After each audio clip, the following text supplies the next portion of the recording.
Come On, Come Over. This track was on Jacko's solo album. Harps a little bit more to kind of Tower of Powery line in the verse. It's very much a funky kind of bass riff that sits in there in the verse. When it drops into the chorus section, it's very trademark Jacko. It's bubbling kind of bass line that locks in and bounces around with the drums and against the vocal. Fantastic bass line. I remember when I first heard this, it was just unlike anything I'd heard before. So at the beginning, there's this lovely little opening lick, and I'll play it for you, and then we'll learn it. But it's this.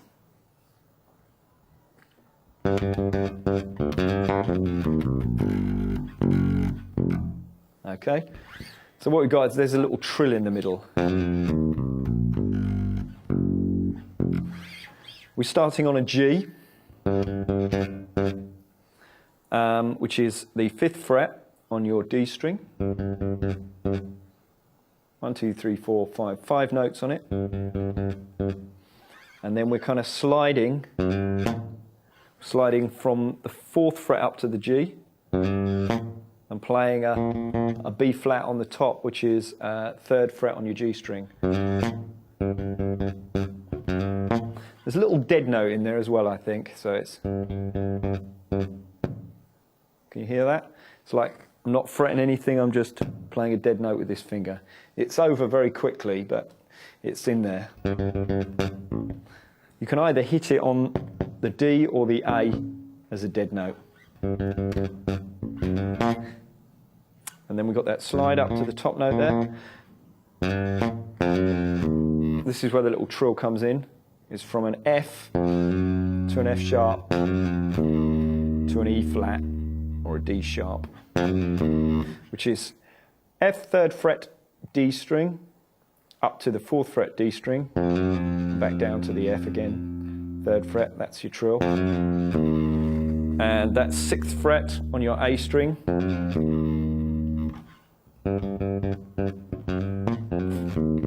Down to the C, which is 3rd fret A string, and then down to 6th fret on your E string, and then we're following it by these 3 notes from G down to the F.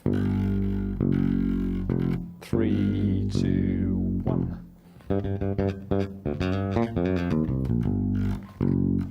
It's a little bit tricky, but I'm sure you'll get your head around it. And then we're into the next section. The next section, this is what it is.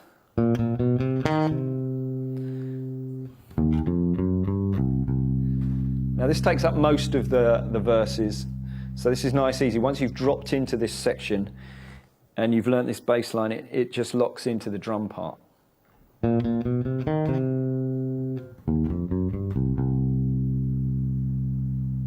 Okay, I'll show you what that is and where it's played. We're starting on fret 8 on your D string. So that's a B flat on your D string, fret 8. And we're going 8, 9, 10 on your D string, 8 on your G string, back to 10 on your D string. And with your right hand, this is quite tricky. You have to get it nice and tight and locked into the part. Play it with your first 3 fingers, leaving your little finger free. The reason for that is because you want to play the first note of the next riff with your little finger. And this I've found is the easiest way of doing it. The next start of the next riff will be on fret 11 with your little finger. 8, so it's fret 11 on your E string, which is an E flat. 8, 9 and 10 on your A string. 8 on your E string for the ending. So you get this. Cross to your little finger, end on your first finger. And this hand here, you need to lock into what you're playing, because it's quite fast.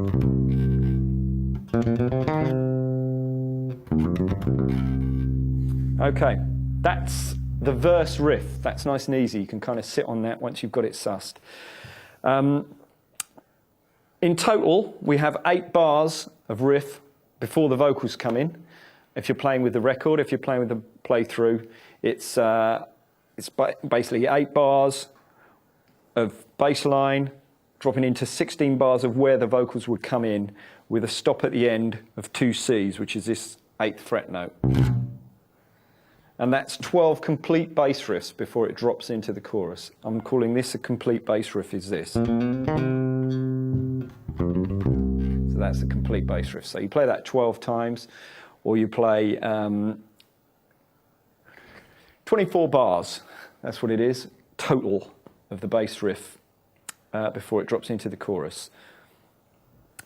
Then we're into this little pickup. So once you've played the double stop of the C, you hear the horn part go da da da da da. There's a little pickup, which is from your C, and that's 3 notes: C, C sharp, and D. That's fret 3, 4, and 5 on your A string, and we're into this bubbling middle section.